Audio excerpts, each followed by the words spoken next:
Alright guys, welcome back to the channel. This is just a quick car vid. I got so many vids lined up, but I figured I'd make this one and get it out there.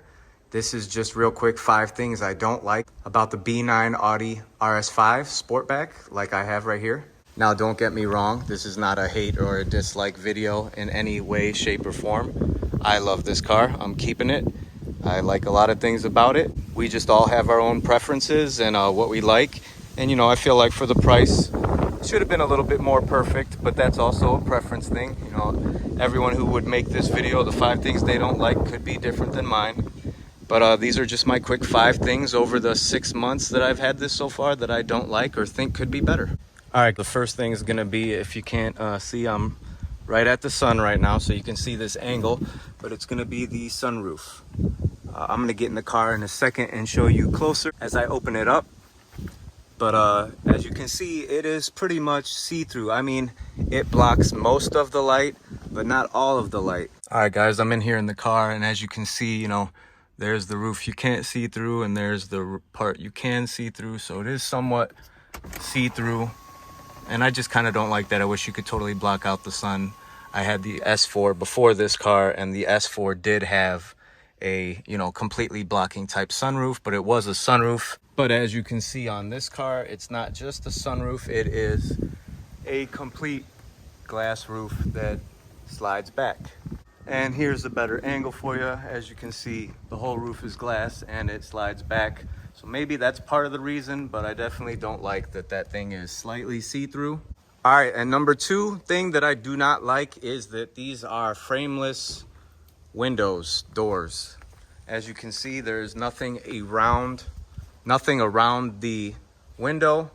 I'm used to a car that has, you know, a frame over and on the side, so I can grab that and shut the car. With this car, you know, the window's there. I can't, well, I can, but I don't want to grab the window and shut the door. You kind of got to grab it by the paint. As you can see in my other car, there is a frame around the window, you know, as there are with many other cars, but that's just a preference thing that I like. I like to have the window frame around the window, and neither of them have frames on the RS5s. Now, there were a little bit more than, you know, 5 exact things, big or small, you know, definitely depends on how you rate them. But I figured I'd group a couple and just make it a, you know, a simple 5. So to add on to the windows not having frames, the rear windows do not go all the way down. So that's another addition to part 2. That is all the way down. The rear windows are all the way down right now. They don't go any further than that. So that's definitely another thing that I don't like and I would change. All right, and number 3 would be the 19 speaker Bang & Olufsen sound system that this thing comes with. That's a lot of speakers. They're really everywhere in this car. And it sounds good, but I've had other cars with a like 8 speaker and many less speakers, Bose sound systems that sounded better. This one honestly is not all that good, and I have other friends with new cars that have different systems, less speakers, and they sound better. The bass is better. I mean, it's not bad. I'm just saying, for the price of this car and the quality that I expected to have a amazing sound system. It's pretty mediocre, I would say, in my opinion. And on top of that, it's just kind of disappointing that the 19 speaker Bang & Olufsen is the upgraded option. It is not the standard sound system.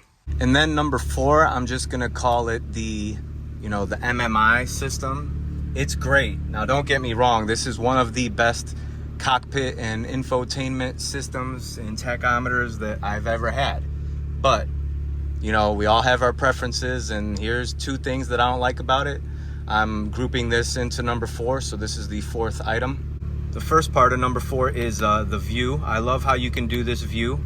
But there's also another view. You go into the settings and you go into layout, and then you can choose the classic view and then hit yes.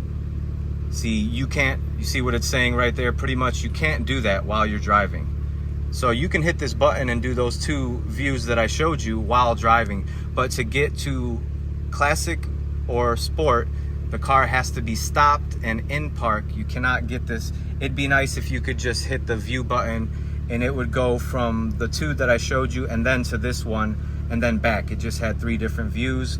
But to get to this one where you have the, you know, nice 2 tacks that are numbered, you do have to be parked.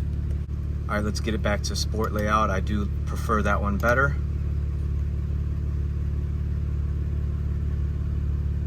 There it is. All right, and part 2 to number 4 that I don't like about this car is just this simple car they have here. This is an RS5. They changed this on the RS, they changed this on the RS, and a few other things like the door handles have slits. I think the S4 that I had did not have slits. A few other minor touches, but yet that is an A5. You couldn't have just put a code or a picture or whatever you got to do to have this show an RS5, the actual car you drive. Maybe not necessarily the color or the trim or the features, but at least be an RS model. That is quite disappointing. That would have been a perfect little touch if it had that.